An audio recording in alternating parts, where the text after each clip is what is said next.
Okay, picture this. It's midnight. It's pitch black. You are standing on the roof of the Yale Law School library. It's freezing cold, but, you don't really feel it because you're singing at the absolute top of your lungs. Yeah, you're belting out these songs about, of all things, Florida lemon trees and demons. And this isn't some party. You're alone up there.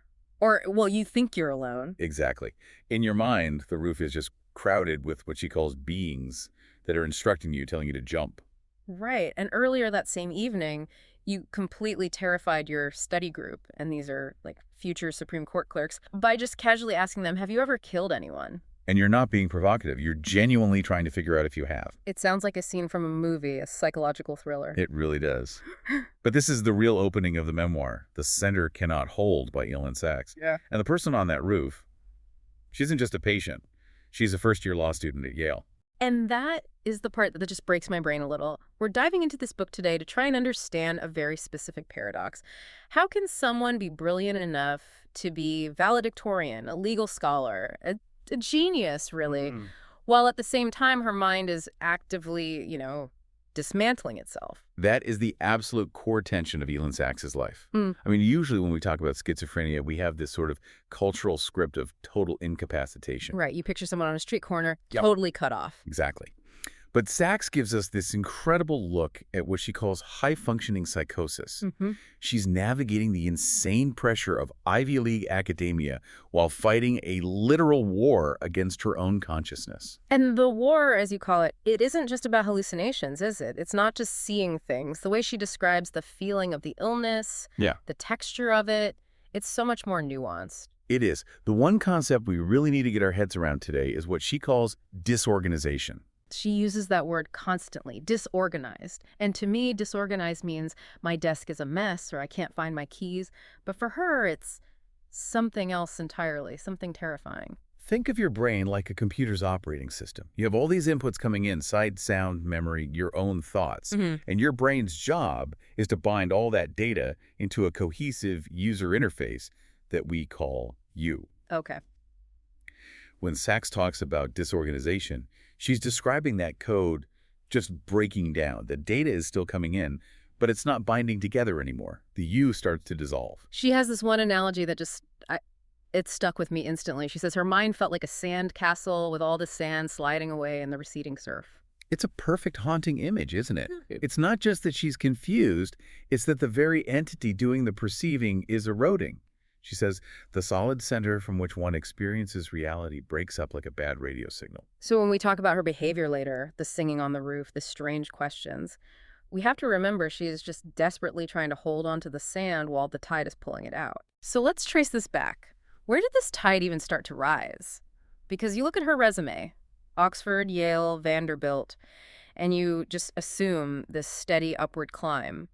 But the cracks were there way back in Miami. In the 60s. Oh, absolutely. I mean, on paper, it's this idyllic middle-class Jewish upbringing. But by age 8, that sandcastle feeling had already started.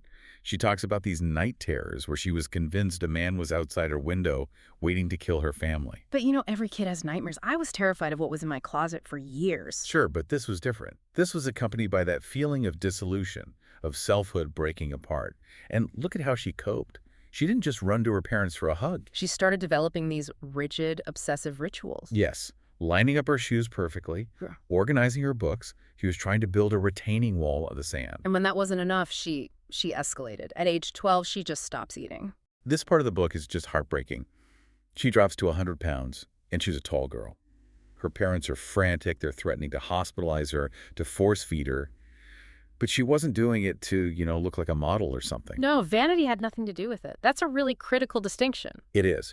Her internal world was becoming chaotic, disorganized. So she looked for the one thing she could absolutely tyrannically control, her own body. She was imposing order on the chaos. It's almost like she was saying to herself, if I can conquer my own hunger, I can conquer the voices. That's it. Exactly. It was a test of willpower. And notice what happens when her father finally calls her bluff. He challenges her, basically says, I don't think you can eat. And to prove she's in control, she just turns on a dime and starts eating again. She gained the weight back not because she was cured, but to prove she was the master of her own domain. And that idea that willpower is the solution to mental illness gets reinforced in a really, really dark way during her teenage years. We have to talk about Operation Reentry. Ugh. This sounds like a horror movie disguised as a drug rehab program. Well, the context is important here. She's a teenager. She experiments a little. She smokes some pot, which she says actually made the noise in her head feel, quote, soft. But then she tries mescaline. Once. Just one time. And it was a terrible experience. Awful. She sees shards of broken glass and people with stretchy Play-Doh faces. Yeah. She was terrified she'd permanently broken her brain. So being a good kid, what does she do? She confesses to her parents. She asks for help. She wants reassurance. And instead, she gets sent to this strict behavior modification program. And strict is, putting it very lightly, this place used humiliation as its primary therapeutic tool. The details are just brutal. Kids getting their heads shaved. She had to wear a sign around her neck that said, "I bite the hand that feeds me." Scrubbing stairs with a toothbrush. But the worst part, she says, was the shunning. If you broke a rule, the entire community had to ignore you. You cease to exist socially. For someone whose grip on her own existence is already slippery, I mean, that has to be devastating. It weaponized her own psychology against her. But here's the real long-term damage. Operation Reentry taught her a completely false equation. It taught her that symptoms equal bad behavior. Ah, I see what you're saying. So if she hears voices, it's not a sickness. It's a character flaw. It's because she's weak. Precisely. She learned that to be weak is to fail. If you're struggling, you just aren't trying hard enough. You don't need a doctor. You need more willpower. You need to scrub the stairs harder. And that mindset is exactly why, for years and years, she refused to take medication. She saw it as a surrender, an admission that she was bad. Exactly. So that reframes everything that comes later. She leaves this program, finishes high school, and heads to Vanderbilt University. And this is where she sets up that metaphor that defines her adult life. The two trains. It's such a useful way to visualize high-functioning mental illness. It is. Imagine two train tracks running parallel. On one track, you have the student. She's brilliant, articulate, acing her papers, and eventually becomes valedictorian. That train is just moving fast and smooth. And on the other track? On the other track is the patient, and that train is just careening off the rails. The contrast is so wild. At Vanderbilt, she's handing in these A+ philosophy papers, but at the same time, her roommate is having to awkwardly tell her, "Hey, Elyn, you need to shower. You smell." And hygiene is so often the first executive function to just crumble. She said the questions became too hard to answer. Do I need soap? Which soap? How long do I stand under the water? When your operating system is glitching, a simple shower becomes this complex algorithm you just can't solve. But then it starts to spill out of the dorm room. There's that incident with her flying. Oh, that's a vivid one. She has a guest visiting, and suddenly Elyn grabs a blanket, runs out into the snow, and starts screaming, "No one can get me! I'm flying!" And then there's the duck incident. This one, I had to read it twice. She just starts quacking like a duck in front of her friends. It's even stranger than that. She doesn't just start quacking. She asks for permission first. She literally asks them, "Do you want me to quack like a duck?" That is so bizarrely polite. That's the two trains colliding right there. The student knows social rules. You ask before you do something. The patient has lost the plot and thinks quacking is a perfectly valid option. How did she not get hospitalized right then? She had an anchor, a teacher named Kenny Collins. He became her, external hard drive. He provided structure. He was safe. And she had another anchor, philosophy. Okay, let's dig into that. Why philosophy? You'd think staring at these huge abstract concepts would be the worst thing for someone who's losing their grip on reality. It sounds counterintuitive, right? But think about what analytic philosophy actually is. It's logic. It's rigid. It's if A, then B. There is zero ambiguity. It's a cage for the chaos. Or a trellis. A vine needs a trellis to grow upward. Otherwise, it just becomes a tangled mess on the ground. Philosophy gave her mind that rigid structure to climb. She actually says, philosophy and psychosis have strict rules. When she was doing logic problems, the demons couldn't get in because demons don't follow logic. It was a safe space. But eventually the trellis runs out. She graduates as valedictorian, which is just insane, and she wins a Marshall Scholarship to Oxford. She's at the top of the world. And this is where the wheels just fully come off. Transitions are toxic for her. She leaves the safety of Vanderbilt. She leaves Kenny. She leaves her entire culture. She lands in Oxford. And the fog she felt before turns into a hurricane. The symptoms she describes there are just terrifying. She starts muttering to herself in the street, and she says she did it on purpose. At first, yeah. She said she was gesticulating and muttering to create a kind of force field, a barrier between herself and other people.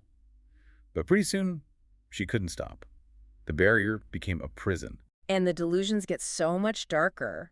In Oxford, the buildings themselves start talking to her. She thinks the houses are sending her messages, telling her she is special, but also especially bad. And then, the ultimate horror for a scholar, she loses language. The gobbledygook paper. Yes. She's in a graduate seminar. She's written a paper that she thinks is brilliant. She stands up to read it, feeling confident. And what comes out of her mouth is just word salad. Complete and utter nonsense. I can't even imagine the shame. Her intellect was the one thing she had left. The student train was the only one still on the tracks, and now it's derailed, too. That is the breaking point. When the student died, she was left all alone with the patient. And the patient was telling her that she was evil, a piece of shit, pardon the language, but that's her internal monologue. She truly believes she is morally corrupt. And this is what leads to the suicide plans. She's not just depressed, she is actively planning. Burning herself with an electric heater, thinking about dousing herself with gasoline. She's trying to destroy the badness. And thankfully, her friends intervene. But even then, even when she is actively suicidal, she refuses help. She literally runs away from the intake doctor. Why? That's the Operation Reentry programming again. Exactly. The doctor says, we think you need a day hospital. And what Elyn hears is, you are lazy, you are weak, you need to be punished. She sprints out of that room because she thinks treatment is a moral indictment. So what finally stops her? She seemed ready to die, rather than go to a hospital. It wasn't an argument. It wasn't logic. It was a mirror. A literal mirror? A literal mirror. She's eventually coerced back to the hospital, but she's still fighting it. And then she catches a glimpse of her reflection. She hasn't bathed in weeks. She's emaciated. She's hunched over. Her hair is a rat's nest. But it's the eyes that get her. She said she saw vacant eyes full of terror. She didn't see Elyn the scholar. She saw the lunatic. And that was the reality check that just cut through the psychosis. She realized the sandcastle was gone. There was no structure left. And the choice wasn't between strong and weak. It was, as she put it, drugs or death. So she caves. She agrees to take the medication amitriptyline. And she starts seeing a Dr. Hamilton, who seems to be the total opposite of Operation Reentry. He's the hero of this chapter. He didn't try to analyze her childhood. He didn't ask about the mescaline. He focused entirely on the mechanics of living. The transference cure, they call it. In a way. She really latched onto him. She wanted to get better for him. But his method was just so practical. Make a list, wash your socks, eat a sandwich. He was basically acting as her auxiliary frontal lobe. He rebuilt the trellis for her. And the meds, were they an instant fix? No, not at all. And she's very honest about the side effects, the sedation, the dizziness. But then she has this aha moment. She realizes she's been reading a textbook for 3 hours straight without looking up once. That must have felt like an absolute miracle. For her, reading is breathing. The ability to concentrate meant the student was back online. The noise had finally quieted down enough for her to hear her own thoughts again. But the recovery is so fragile. Let's talk about the writer's block panic. She's near the end of the term, she's doing well, and she gets stuck on a paper. A normal student would just go, ugh, I'm stuck, and get a coffee. But what does Elyn do? She goes nuclear. She immediately interprets a normal academic struggle as the return of the madness. She thinks, I can't write, therefore I'm crazy again. And she stops eating immediately, drops down to 95 pounds. And Dr. Hamilton says something so insightful here. He calls the weight loss a red herring. Yeah, it's just brilliant therapy. He knew that if he focused on the food, they'd just get into a power struggle like with her parents. He recognized the starvation was just a symptom of her anxiety about the work, so he ignored the food and focused on making a schedule for the paper. He said, let's fix the work and the rest will follow. And he was right. So she finishes the term, writes 7 papers, I think, and survives Oxford. The chapter ends with her meeting her parents in Paris. And this scene, it's dark, but it's also tragically funny. It really is. Yeah. She shows up in Paris. She's skeletal. She's shaking. She's clearly not okay. She's been hiding the hospitalization from them this whole time.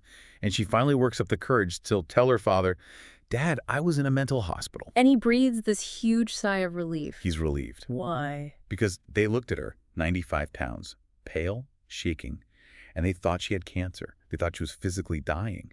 So when she said it was just mental illness and that she was taking pills for it, her father basically said, oh, thank God they have medicine for that. It's that desire for the simple fix again. Take the pill, fix the problem. Right. He sees a mechanical problem with a mechanical solution. Right. But Elyn is standing there knowing the truth. She knows the pills help, but they don't rebuild the sandcastle permanently. She knows she's going to have to manually hold those two trains on their tracks for the rest of her life. And she does. That's the amazing thing we have to remember.